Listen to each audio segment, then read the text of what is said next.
Epstein কেলেঙ্কারির নথি প্রকাশ নিয়ে নিজের অবস্থান নাটকীয়ভাবে বদলে ফেলেছেন যুক্তরাষ্ট্রের প্রেসিডেন্ট ডোনাল্ড ট্রাম্প।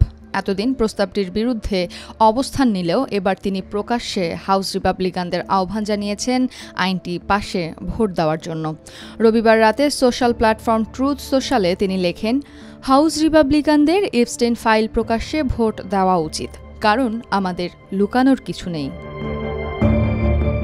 আগামী সপ্তাহে মার্কিন কংগ্রেসের প্রতিনিধি পরিষদে এপস্টেইন ফাইল উন্মুক্ত করার জন্য বিলটির ওপর ভোট অনুষ্ঠিত হবে। এপস্টেইন ফাইলস ট্রান্সপারেন্সি অ্যাক্ট নামে পরিচিত এই বিল পাশ হলে বিচার বিভাগকে বাধ্যতামূলকভাবে জেফ্রি এপস্টাইনের সঙ্গে সম্পর্কিত সব অশ্রেণীভুক্ত নথি, যোগাযোগ, তদন্তের তথ্য ও রেকর্ড প্রকাশ করতে হবে। গণমাধ্যমের তথ্য মতে এ প্রস্তাবে রিপাবলিকানদের বড় অংশ ভোট দিতে প্রস্তুত। বিলটির সহ উদ্যোক্তা রিপাবলিকান কংগ্রেসম্যান টমাস মাসি এক সাক্ষাৎকারে জানান, 100 জন পর্যন্ত রিপাবলিকান এই বিলের পক্ষে ভোট দিতে পারেন। বিষয়টি রিপাবলিকান দলের ভেতরে চাপ বাড়িয়েছে এবং এটি ট্রাম্পকে অবস্থান পাল্টাতে বাধ্য করেছে বলে বিশ্লেষকদের মত। এপস্টেইন সংক্রান্ত আরও নথি প্রকাশে ডেমোক্র্যাট ও কয়েকজন রিপাবলিকান আগেই চাপ দিচ্ছিলেন, তবে বিলটি সিনেটে পাশ হবে কিনা তা এখনও অনিশ্চিত। 16 নভেম্বর রবিবার ফ্লোরিডা সফর শেষে যুক্তরাষ্ট্রে ফিরে ট্রাম্প সোশ্যাল মিডিয়ায় দাবি করেন, বিচার বিভাগ এপস্টেইন বিষয়ে ইতোমধ্যে হাজার হাজার পৃষ্ঠা নথি প্রকাশ করেছে।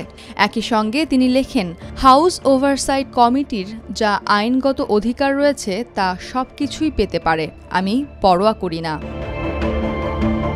তিনি আরও দাবি করেন, বিচার বিভাগ ডেমোক্র্যাট পার্টির কয়েকজন প্রভাবশালী নেতার যেমন Bill Clinton, Reid Hoffman, Larry Summers এপস্টেইনের সঙ্গে সম্পর্কও তদন্ত করছে। এই পদক্ষেপের পরই ট্রাম্প বলেন, তিনি অ্যাটর্নি জেনারেল পাম বন্ডি এবং এফবিআইকে এপস্টেইনের সম্পৃক্ততা ও সম্পর্ক নিয়ে তদন্ত করতে বলবেন।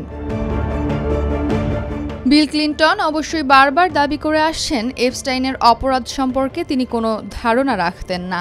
এদিকে জেপি মর্গান চেজ এক বিবৃতিতে জানিয়েছে, প্রতিষ্ঠানটি এপস্টেইনের সঙ্গে থাকা অতীতের যে কোনো সংশ্লিষ্টতার জন্য দুঃখ প্রকাশ করছে, তবে তারা কখনোই এপস্টেইনের অপরাধে সহায়তা করেনি।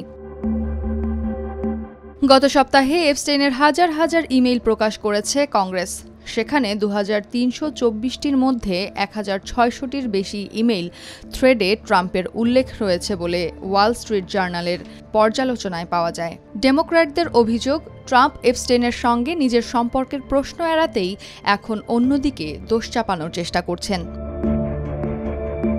এপস্টেইনের ফাইল প্রকাশের বিষয়টি এখন মার্কিন রাজনীতিতে নতুন উত্তাপ তৈরি করেছে। প্রতিনিধি পরিষদের ভোটের ফলের ওপর নির্ভর করছে এপস্টেইনের অন্ধকার জগতের আরও কত তথ্য প্রকাশ্যে আসবে।